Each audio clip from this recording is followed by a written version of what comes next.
জীবনানন্দ সিরিজের এই আলোচনাগুলিতে আমরা কবিবর জীবনানন্দ সমীপেশুর জীবন ও সাহিত্যের নানা দিক নিয়ে আলোচনা করছি। তোমাদের ভালো থাকলে সঙ্গে থেকো, আমাদের পরবর্তী ভিডিও করতে সুবিধা হবে।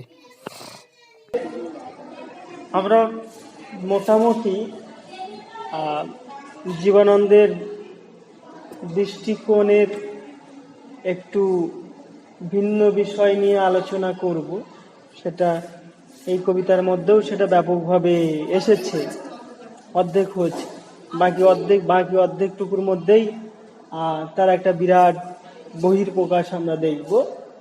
জীবনানন্দের কাব্যে জীবন চেতনা বনাম মৃত্যু চেতনা ব্যাপকভাবে এসেছে। তোমরা দেখেছিলে কবি অন্ধকারে ঘুমিয়েছিলেন, হঠাৎ নদীর ছলছল শব্দে তিনি জেগে উঠলেন। তো একদিকে অন্ধকার, একদিকে জীবনের হাতছানি।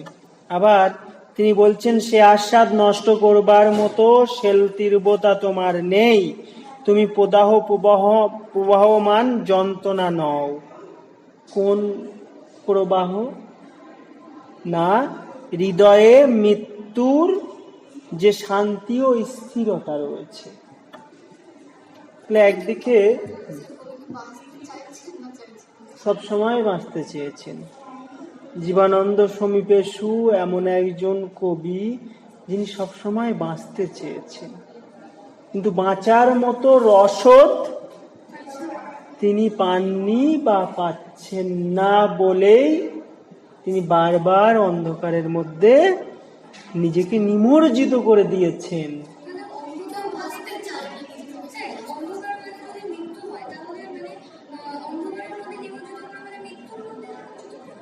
অন্ধকার এবং মৃত্যুর সঙ্গে একটা অঙ্গাঙ্গিক সম্পর্ক রয়েছে, তাই না?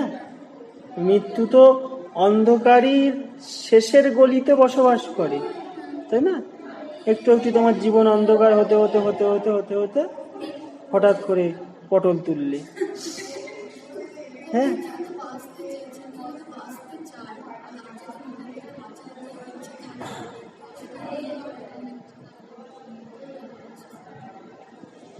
উনি সুসাইড করেছেন এমন কথা তো কেউ বলেননি। আশঙ্কা করতে পারো তুমি, কিন্তু তুমি কি সঠিকটি জানো? তুমি আশঙ্কা করতে পারো এই বিষয়টি হলেও হতে পারে, তুমি কি শিওর বলতে পারো যে এই বিষয়টি হয়েছে? বলতে পারো কি? আশঙ্কা করতে পারো। আমরা জীবনানন্দ দাশ সমীপেশু পড়তে গিয়ে ব্যাপকভাবে দেখেছি বাঁচবার প্রতি তার এক দুর্নিবার আশা কিন্তু রয়েছে। বাঁচা মানে কি? জীবনে বেঁচে থাকা নয়, তাই না? পরাজিতর মতো যারা থাকে তারাও তো বেঁচে থাকে, যারা পরাজিতের মতো জীবন যাপন করে তারাও বেঁচে থাকে। কিন্তু তিনি কোন বাঁচাকে বাঁচা বলেছেন? মানুষের মতো বাঁচাকে তিনি বাঁচা বলেছেন। তিনি সুচেতনা কবিতায় বলছেন, মাটি ও পৃথিবীর টানে এসে মনে হয়েছে না এলেই ভালো হতো। তিনি পৃথিবীতে এসে কি দেখেছেন? মানুষের তাই হয়েছে যা মানুষের হওয়ার ছিল না। মানে কি ওই বাঁচাটাকে তিনি বাঁচা বলেছেন? তিনি বলেননি। তিনি অন্ধকারে নিমজ্জিত হয়েছেন এই কারণে, মৃত্যুর অলিগলিতে তিনি ঘুরে বেরিয়েছেন এই কারণে, তিনি যখনই আশা দেখেছেন নিজের হাতটা কিন্তু বাড়িয়ে দিয়েছেন। অন্ধকার থেকে উত্তরণ ঘটাতে চেয়েছেন নিজেকে এবং নিজের সময়ের অন্যান্য মানুষ দিগকে। তাই তিনি ঘুমের মধ্যে ছিলেন। নদীর ছলছল শব্দ শুনে তার মনে হলো বোধহয় পৃথিবীটা আবার আগের মতো সচল হয়ে উঠেছে, তাই না? জীবনের প্রবাহমানতার প্রতি, যে জীবন নিরবচ্ছিন্নভাবে চলবে, যে জীবনের বাধা প্রতিবন্ধকতা থাকবে না। আমরা মাঝামাঝিটুকু পড়েছিলাম, তাই না? কতটুকু হয়েছিল বলতো? ভয় পেয়েছি, এটা হয়েছিল, ভয় পেয়ে গেছি পুরোটা। ভয় পেয়েছি অসীম দুর্নিবার বেদনা, দেখেছি রক্তিম আকাশে সূর্য জেগে ওঠে, মানসিক সৈনিক সেজে পৃথিবীর মুখোমুখি দাঁড়াবার জন্য আমাকে নির্দেশ দিয়েছে। আমি গতদিনই বলেছিলাম যে আহ, ভয় আমরা পাই আমাদের কি, আমাদের বেদনা থেকে। বেদনা আমাদের ভয়টা কিন্তু একদিনে জন্মায় না। একদিনে জন্মায়? ওই একটা বিখ্যাত মুভি আছে, সেখানে একজনকে হত্যা করা হচ্ছিল এবং মাস্টার মশাই এবং তার মেয়ে দেখতে পেয়েছিল, পুরানো মুভি, এবং সেই চরিত্রটি বলেছিল, মাস্টার মশাই আপনি কিছু দেখেননি। মুভিটা দেখেছি, কি মুভি বলো তো? আমি জানি না, তবে ওই যে বিপ্লব চক্রবর্তী সম্ভবত ওই ক্যারেক্টারটা করেছিল, মাস্তানের যে ক্যারেক্টারটা। মাস্টার মশাই আপনি কিছু দেখেননি। তারপরে মাস্টার এবং তার মেয়ে ওই চরিত্রটি কি দেখলে কিন্তু বারবার ভয় পাচ্ছিলেন। ভয় কিভাবে হয়? ভয় অল্প অল্প করে কিন্তু সঞ্চিত হয় বেদনা থেকে। বেদনা থেকে জন্ম হয় ভয়ের। সেই কথাটা এখানে বলেছিল, আমি গতদিন ব্যাখ্যা করেছিলাম।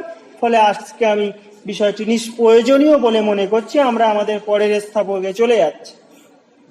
দেখো, আমার সমস্ত হৃদয় ঘৃণায়, বেদনায়, আক্রোশে ভরে গিয়েছে।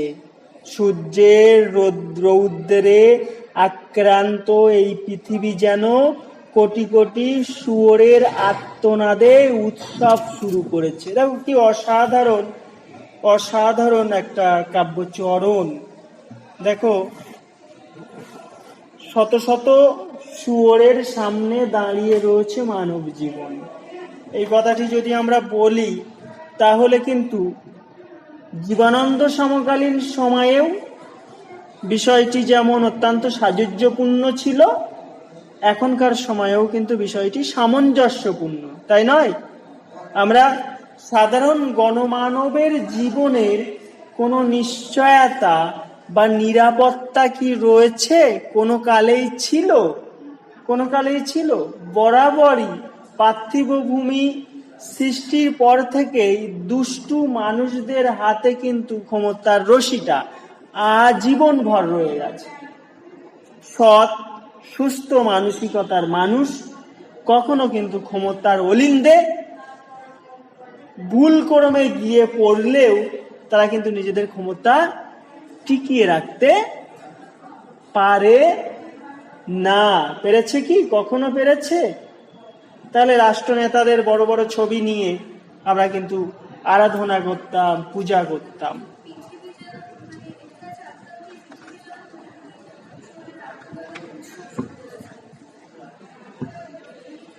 একটা জ্যান্ত উল্লাস দেখি না আমরা সব সময়? একটা জ্যান্ত উল্লাস, পশুদের মতো উল্লাস করে কিছু মানুষ, দেখো না? তাই না? দেখেছো তো? মারামারি হচ্ছে, মারামারি হচ্ছে, ভীষণ মারামারি হচ্ছে। অ্যাম্বুলেন্স আটকে দেওয়া হচ্ছে যে না না ওদেরকে হসপিটালে নিয়ে যাওয়া হবে না। প্রশাসনকে ঢুকতে দেওয়া হচ্ছে না।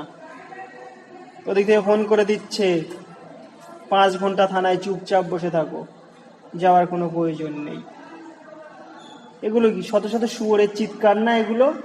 হ্যাঁ, জীবনানন্দের সময়ে কি এর ব্যতিক্রম ছিল? হ্যাঁ, তখনও তো পৃথিবী এই শত শত শুয়োরের মুখে সামনে দাঁড়িয়েছিল নিরাপত্তাহীনতায়। জীবনের বাঁচবার কোনো গ্যারান্টি ছিল না। নারী জীবনের প্রতি অভিশাপ নেমে আসতো, অসহায় মানুষের প্রতি লাঞ্ছনা নেমে আসতো। এটা পার্থিব ভূমির সৃষ্টির পরপরই কিন্তু এই বিষয়টি কিন্তু আসছে। ফলে আমি গতদিনও বলেছিলাম, সেই দলপতি নির্বাচনের পর থেকেই কিন্তু এই অশান্তি, এই অরাজকতার সূত্রপাত আমাদের এই যে বৈশ্বিক ভূমণ্ডল রয়েছে না, এই ভূমণ্ডলে শুরু হয়েছে। ফলে জীবনানন্দ যদি বলেন যে পৃথিবী যেন কোটি কোটি শুয়োরের আর্তনাদে উৎসব শুরু করেছে, তাহলে কি তিনি কি খুব ভুল বলবেন? খুব ভুল বলেছেন? খুব ভুল বলেননি। দেখো, আচ্ছা, জীবনানন্দকে আমরা এখন পড়ছি কেন? কেন পড়ছি জীবনানন্দকে বলো তো?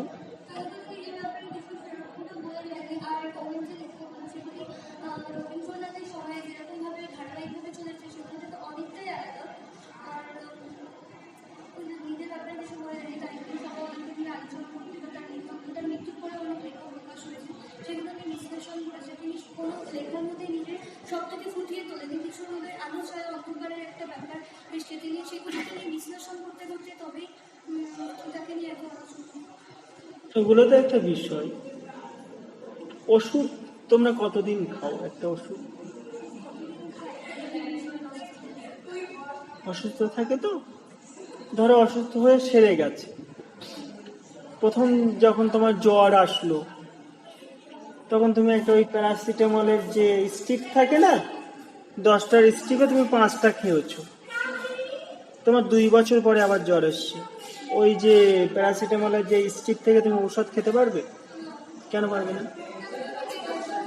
এক্সপায়ার হয়ে যাবে। দেখো তো জীবনানন্দের কবিতা এক্সপায়ার হয়েছে? হচ্ছে? মনে হলো না কবি কবিতা, এই কবিতাটা লিখে আমাদের সামনে পায়চারি করছেন? মনে হচ্ছে তো কবিতা লিখে কবি সবে মাত্র নেমে গেছেন এই ঘর থেকে? মনে হচ্ছে না তোমাদের? শত শত শুয়োরের সামনে আজও আমাদের পৃথিবী ঠাঁই দাঁড়িয়ে রয়েছে না? আছে তো?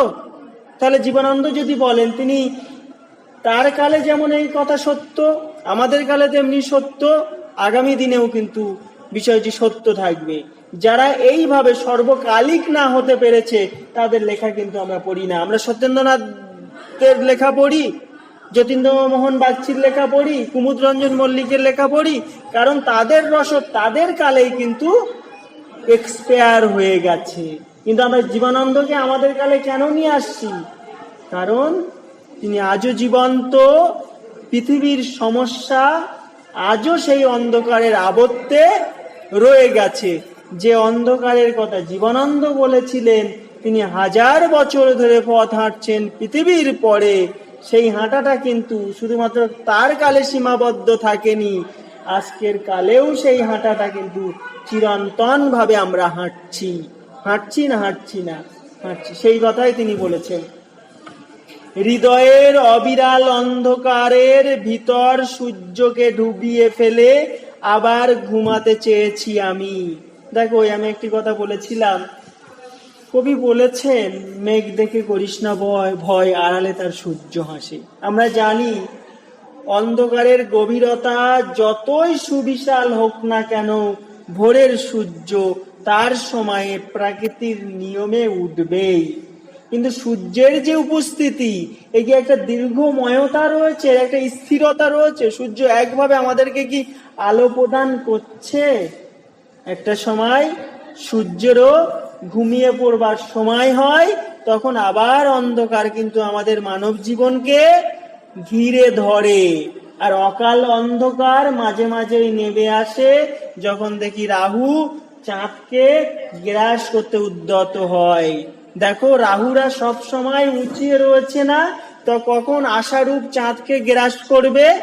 সব সময় উঁচিয়ে রয়েছে। জীবনানন্দের কালেও উঁচিয়ে ছিল, ফলে মানুষ অনাহারের লাইনে দাঁড়িয়েছিল, মানুষ খেতে পাত না, মানুষের চাকরি ছিল না, কর্মসংস্থান ছিল না, অত্যাচারের খড়গ হস্ত মানুষের উপরে নেমে আসতো। তৎকালীন সময়ে যে শাসক গোষ্ঠী ছিল তারা মানুষকে তুচ্ছ প্রাণীর মতো ট্রিট করত, তাই না?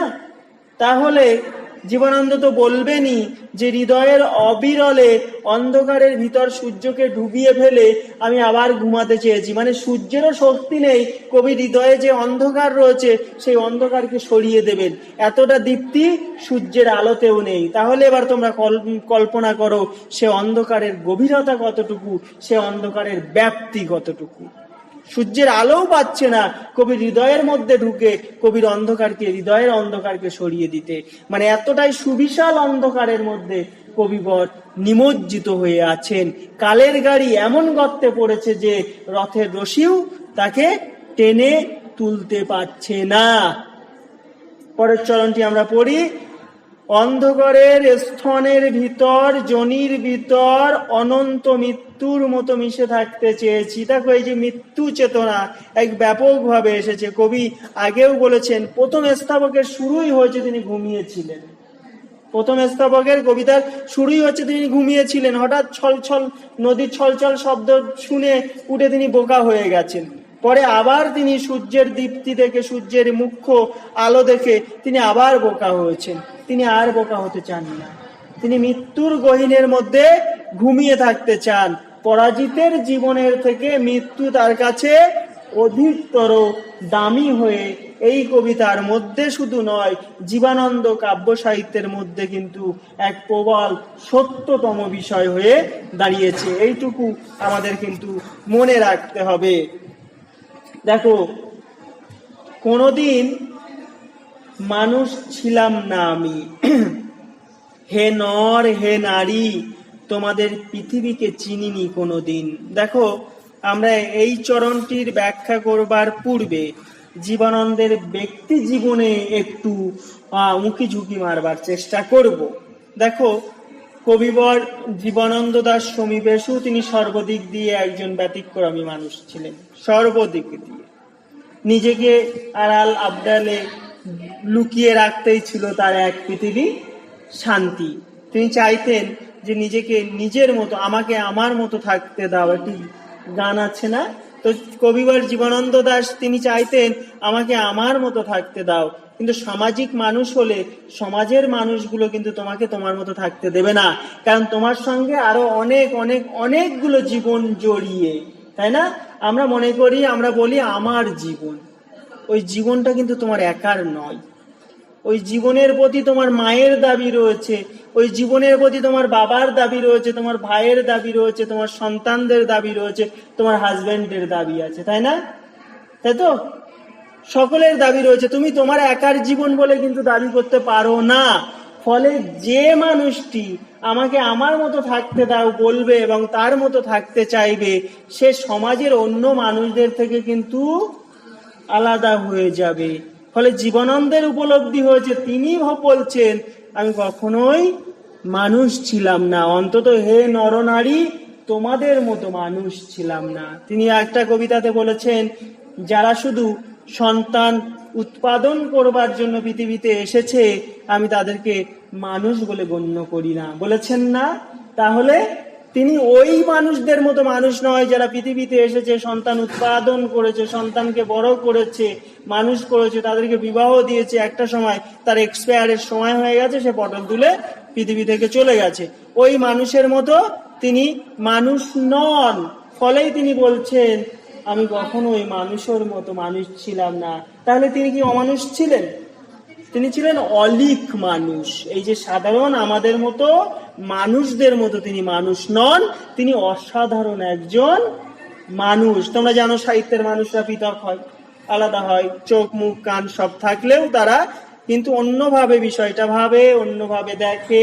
ফলে তাদের উপরে কিন্তু সমস্ত নিপীড়ন শোষণগুলো তাদের উপরে আসে, কারণ তারা প্রতিবাদে মুখর হয়ে পড়ে। পৃথিবীর যতগুলো বিপ্লব এসেছে সব কবির কলমের ছোঁয়ায়। রুশ বিপ্লব, ফরাসি বিপ্লব, সব বিপ্লব, রুশো, ভলতেয়ার, মন্তেস্কু, এদের যে লেখনির গুণে কিন্তু এই বিপ্লবগুলো সংগঠিত হয়েছে। ফলে কবি বলছেন আমি তোমাদের মতো মানুষ নই, হে নর হে নারী তোমাদের পৃথিবীকে চিনিনি কোনোদিন। কবি হঠাৎ করে মায়ের গর্ভ থেকে পৃথিবীতে এসে মনে করছে আমি কোথায় এলাম, কোথায় এলাম, আমি যেখানে ছিলাম সেখানেই ভালো ছিল। মানুষগুলো কি মানুষ না, এরা অন্য কোনো প্রজাতির জীব। হিংসা, একে অপরকে ঠকিয়ে অত্যাচার করে নিপীড়ন করবার মধ্যে মানুষের যে আনন্দ, অন্য কোনো প্রাণীর মধ্যে কিন্তু এই আনন্দ বোধ নেই, তাই না? একটা কুকুর আর একটা পাড়ায় গেলে, ধরো একটা কুকুর অন্য একটা পাড়ার একটা ছেলে কুকুর, এ পাড়ার ছেলে কুকুর ওই পাড়ার একটা মেয়ে কুকুরের সঙ্গে একটা প্রেমের সম্পর্ক তৈরি হয়েছে। দেখবে, তোমরা দেখবে এই কুকুরটি ওই পাড়াতে ঢুকবার বিরাট চেষ্টা করবে, কিন্তু ওই পাড়ার যে দাদারা রয়েছে, দাদারাকে কিছুতেই ঢুকতে দেবে না, কিছুতেই ঢুকতে, তোমার তাড়িয়ে একেবারে কিন্তু তার পাড়া ছাড়া করে দেবে। ওদের মধ্যে যে ইউনিটি, ওদের মধ্যে যে ইউনিটি, সেই ইউনিটি মানুষের মধ্যে আছে। হাজার মানুষের মধ্যে তোমাকে দুষ্কৃতীরা মেরে যাবে, আমরা সবাই কিন্তু শুধুমাত্র দেখব, কেউ কিন্তু এগিয়ে এসে তোমাকে বাঁচাবার চেষ্টা করব না। তাহলে কুকুরের থেকে অধম না উত্তম? আমরা অধম, মানুষ অধম। তাই এই পৃথিবীকে কবি চেনেন না। কবি কোন পৃথিবীর কল্পনা করেন? তিনি 1000 বছর ধরে পথ হাঁটছেন সাম্যর মৈত্রী স্বাধীনতাপূর্ণ একটা পৃথিবী দেখবেন বলে, তাই তো? যাই হোক, আমি অন্য কোনো নক্ষত্রের জীব নই। তারপরে তিনি বলছেন যে আমি অন্য কোনো নক্ষত্র জীব নই, আমি তোমাদের মতো মানুষ নই ঠিকই, কিন্তু আমি এলিয়েন নই। আমি মঙ্গল গ্রহ থেকে আসিনি, বৃহস্পতি থেকে আসিনি, কোনো জায়গা থেকে আমি আসিনি, পৃথিবীতে এসেছি। যেখানে স্পন্দন, সংঘর্ষ, গতি, যেখানে উদ্দাম, চিন্তা, কাজ, সেখানেই সূর্য, পৃথিবী, বনস্পতি, কালপুরুষ, অনন্ত আকাশ গ্রন্থি। দেখো, এটা সাম্যময় পৃথিবীর যে কল্পনা কবি করেন, একটা উজ্জ্বল রৌদ্রোজ্জ্বল পৃথিবী। কবি যে পৃথিবীর কথা এতক্ষণ আমাদেরকে বললেন, সেই পৃথিবী এমনই অন্ধকার আচ্ছন্ন যে সূর্যের আলো সেখানে কিছু করতে পারছে না, এতটাই অন্ধকারের দীপ্তি। কিন্তু কবি বারবার কিন্তু জীবন চেতনার কথা বলছে। হয়তো মৃত্যু চেতনা আষ্টে পৃষ্ঠে তিনি জড়িয়ে গেছেন, কিন্তু তিনি বারবার জীবন চেতনার কথা বলছেন। এই দুটি চরণে সেই কথা তিনি বলেছেন। যেখানে স্পন্দন, সংঘর্ষ, গতি, যেখানে উদ্যম, চিন্তা, কাজ, সেখানেই সূর্য, পৃথিবী, বৃহস্পতি, কালপুরুষ, অনন্ত আকাশ গ্রন্থি। দেখো, প্রাণের স্পন্দন যেখানে থাকবে, যেখানে জীবনের একটা গতিময়তা থাকবে, একটা উদ্যম থাকবে, চিন্তা থাকবে, কাজ করবার শক্তি থাকবে। আমরা কি কেউ স্বাধীনভাবে কাজ করতে পারি? স্বাধীনভাবে আমরা কাজ করতে পারি? কেউ স্বাধীনভাবে চিন্তা করতে পারি? চিন্তা করতে গেলে আমাদেরকে আগে ভাবতে হয় যে এই যে কথাটা আমি বলছি, এর জন্য আমাকে আমার চাকরি থেকে হাত ধুতে হবে না তো? হ্যাঁ, আমার কোনো ক্ষতি হবে না তো? আমি এই যে কথাটা বললাম, আমার মেয়েকে বা আমার ওই বিদ্যালয় বা কলেজ থেকে রাস্টিকেট করে দেবে না তো? আমরা সামাজিক মানুষ, আমাদের এই যে পৃথিবীতে থাকতে গেলে আমাদেরকে অনেক কিছু ভাবতে হয় না? কবি বলছেন এক বাক স্বাধীনতাপূর্ণ পৃথিবীর কথা তিনি বলছেন, যেখানে মানুষ নিজের মতো কথা বলতে পারবে, স্বাধীনভাবে চলাফেরা করতে পারবে, স্বাধীনভাবে কাজ করতে পারবে। তাহলে সেখানেই থাকবে কে? সূর্য, পৃথিবী, বৃহস্পতি, কালপুরুষ। এগুলো সবই তো জীবনের প্রতীক, জীবন চেতনার প্রতীক। অন্ধকারের কথা কি বলেছেন এই দুটি চরণে? অন্ধকারের কথা তিনি বললেন না। পরের দেখো, শত শত শুয়োরের চিৎকার সেখানে।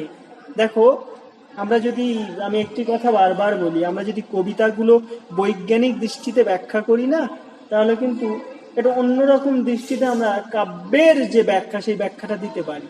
এই যে উপরের দুটি চরণ তোমরা দাগ দাও, এই দুটি চরণ কিন্তু কবির কাঙ্ক্ষিত পৃথিবী।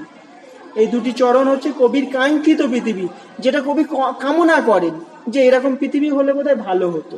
কিন্তু পরের লাইনে পৃথিবীর বর্তমান অবস্থা, অর্থাৎ জীবনানন্দের সময়ের যে অবস্থা, সেই অবস্থার বর্ণনা রয়েছে।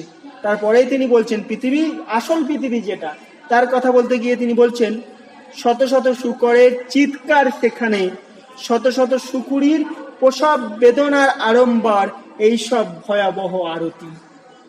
পৃথিবীর যে বর্তমান দৃশ্য, যে অন্ধকারময় দৃশ্য, দেখো, পৃথিবী তখনই নিরাপদ যখন একজন মানুষ তার সঞ্চিত অর্থ নিয়ে নিরাপদে রাস্তা দিয়ে হাঁটতে পারবে। তাই তো? তুমি জানতে পারছো আমার পকেটে 1 লাখ টাকা আছে, আমি বাড়ি পর্যন্ত যদি যেতে পারি, তাহলেই কিন্তু পৃথিবী নিরাপদ। তাই তো? একটি মেয়ে বিশ্ববিদ্যালয় থেকে ফিরছে, রাত 7টা বেজে গেছে, সে বাড়িতে আসবে 9টা পর্যন্ত। সে যদি ধরো বারাসাত থেকে নিরাপদে বাড়িতে আসতে পারে, তখনই পৃথিবী নিরাপদ, তাই না? কিন্তু আমাদের পৃথিবী কখনোই নিরাপদ ছিল না। শত শত শুকরের জান্তব উল্লাসের মুখে আমাদের পৃথিবী সব সময় অসহায় রূপে দাঁড়িয়েছিল। জীবনানন্দের কালেও, আমাদের কালেও, অতীত কালেও, ভবিষ্যতে কি হবে আমরা তো কেউ ভবিষ্যৎ দ্রষ্টা নয়। তো পৃথিবীর রূপ গুণ যতটা কলুষিত হচ্ছে, আমরা কিন্তু আশা খুব একটা জিইয়ে রাখতে পারি না, যদিও আমাদেরকে আশাবাদী হতে হবে। যাই হোক, তারপরে তিনি বলছেন গভীর অন্ধকারে ঘুমের আস্বাদে আমার আত্মা লালিত। দেখবে, অন্ধকার যখন হয়, আমাদের চোখে যখন অন্ধকার লাগে, তখন আমাদের ঘুম পেয়ে যায় না? আমরা কি রাতের যখন প্রবাল দীপ্তি হয়, 9টা 10টা 11টা 12টা পর্যন্ত তুমি মোবাইলে বিভিন্ন জিনিস ব্যবহার, পড়াশুনো করছো, এটা সেটা দেখছো, নিজেদের যে দৈনন্দিন কাজগুলো আমরা করি, 12টার পরে 12:30 1টা, ফোনটা অনেক সময় ফোন হাতে রেখেই আমরা ঘুমিয়ে পড়ি না? ফোন হাতে আছে, দেখে যে ভিডিওটা চলছে, আমরা ঘুমিয়ে পড়ি না? ঘুমিয়ে পড়ি তো। তাহলে অন্ধকারের ব্যাপ্তি গভীরতা যত বাড়ে, আমাদের ঘুমটা কিন্তু তত্ত্বটায় ঘনীভূত হয়। তাহলে অন্ধকারের সঙ্গে ঘুমের একটা সম্পর্ক আছে না? কবি বারবার কেন বলছে আমি ঘুমিয়ে পড়েছিলাম, আবার জেগে উঠলাম, আবার ঘুমিয়ে পড়েছি, আর জাগবো না, আমি ঘুমিয়েই থাকবো, কেন বলছেন? কারণ অন্ধকারের যে কবি যে সময়ের গল্প বলছেন, সে সময় অন্ধকারের দীপ্তি এত ব্যাপক যে তখন মানুষের পক্ষে জেগে থাকা আর সম্ভব নয়, তোমাকে ঘুমাতেই হবে। সে ঘুম মৃত্যুর ঘুম হতে পারে, সে ঘুম না দেখার ঘুম হতে পারে, অনেক সময় আমরা দেখেও না দেখে দেখার ভান করি।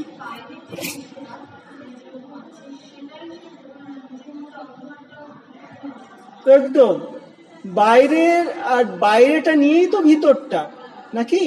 বাইরেটা নিয়েই তো আমাদের ভিতরের গঠন তৈরি হয়। MA করলে, বিএড করলে, নেট সেট কোয়ালিফাই করেছো, PhD করেছো, তারপরে যদি তুমি চাকরি না পাও, এটা তো বাইরের অন্ধকার, তোমার ভিতরে কি শান্তি থাকবে? তাহলে বাইরের অন্ধকারটাই তো তোমার ভিতরে গিয়ে আস্তানা গেড়েছে, তাই তো?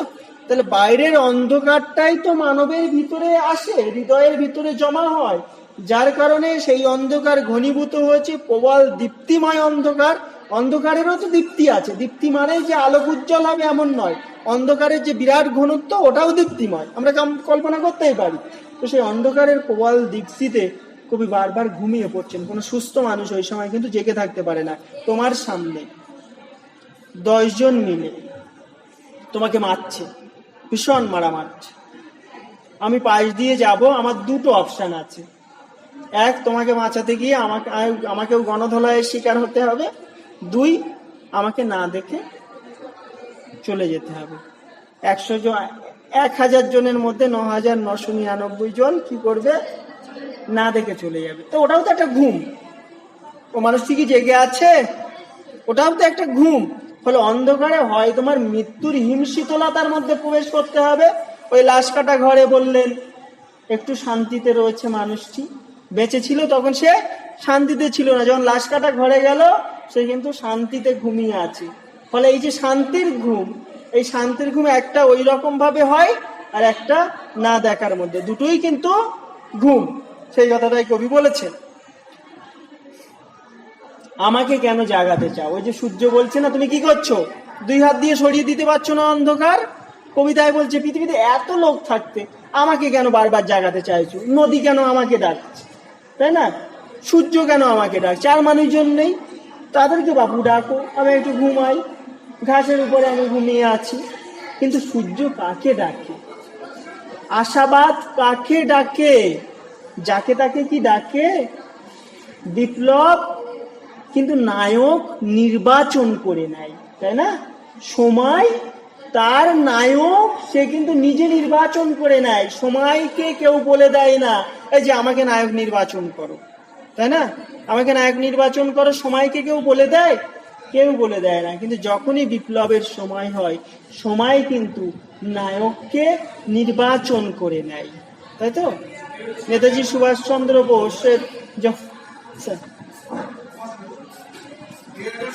লাইট ফ্যান সব অফ করে দিবি, ঠিক আছে? একটা জায়গায় বলছি কি, আমাদের এই ফ্যানটা না একদমই ঘুরছে না, না? ঘুরে। এবার আমরা বলেছিলাম আমরা পেছনের ফ্যানটা এখানে লাগিয়ে দিতে, তারপরে তো কিছু বলবে না। কি সমস্যা? পিছনেরটা এই ফ্যানটা চলে ঠিক না, আছে, ওই ফ্যানটা চলে। ঠিক আছে, জাস্ট আমি স্পিড দরকার আছে। আচ্ছা আচ্ছা, দেখছি, ঠিক আছে।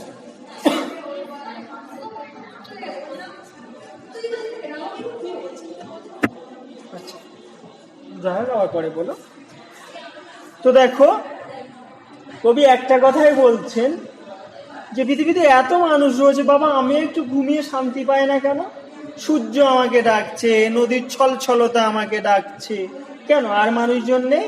তাই তিনি বলছেন আমাকে কেন জাগাতে চাও, আমি তো ঘুমাতে চাই। কিন্তু কবির কাজ কি ঘুমিয়ে থাকা? কবির কাজ ঘুমিয়ে থাকা নয়। সূর্য ঠিকই বলেছেন, 2 হাত দিয়ে তুমি পারছো না অন্ধকার সরিয়ে দিতে। এই সূর্য কি এটা তো একটা আশাবাদের প্রতীক, এটা একটা জীবন চেতনার প্রতীক, তাই না? মৃত্যু চেতনা কবিকে টেনে নিয়ে যাচ্ছে, আশাবাদ কবিকে ছিনিয়ে নিয়ে জীবন চেতনার দিকে তাকে অগ্রসর করে তুলছে। পরের চরণটি দেখো, অরব অন্ধকারে ঘুম থেকে নদীর ছলছল শব্দে জেগে উঠব না আর, তাকিয়ে দেখব না নির্জন বিমূষর চাঁদ বৈতরণীর থেকে অর্ধেক ছায়া গুটিয়ে নিয়েছে কীর্তিনাশার দিকে। দেখো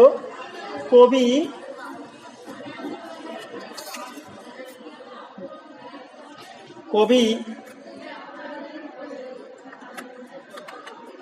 অন্ধকার কবিতাতে এতটাই দুঃশ্রদ্ধ হয়ে গেছেন, এতটাই এই পৃথিবীর প্রতি তিনি আশাহত হয়েছেন, বিরক্ত হয়েছেন তিনি, যে তার মনে হচ্ছে যে আমি আর জাগবো না, এই অন্ধকারের কালিমা আর নিজের গায়ে মাখবো না।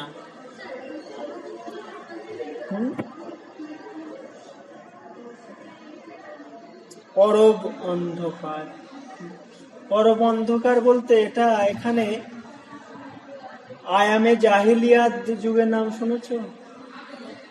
একটা বিরাট অন্ধকারময় যে বিষয়টা ছিল আর কি আরব কান্ট্রিতে, বা এটা হয়তো সেই প্রসঙ্গে আসতে পারে। আমি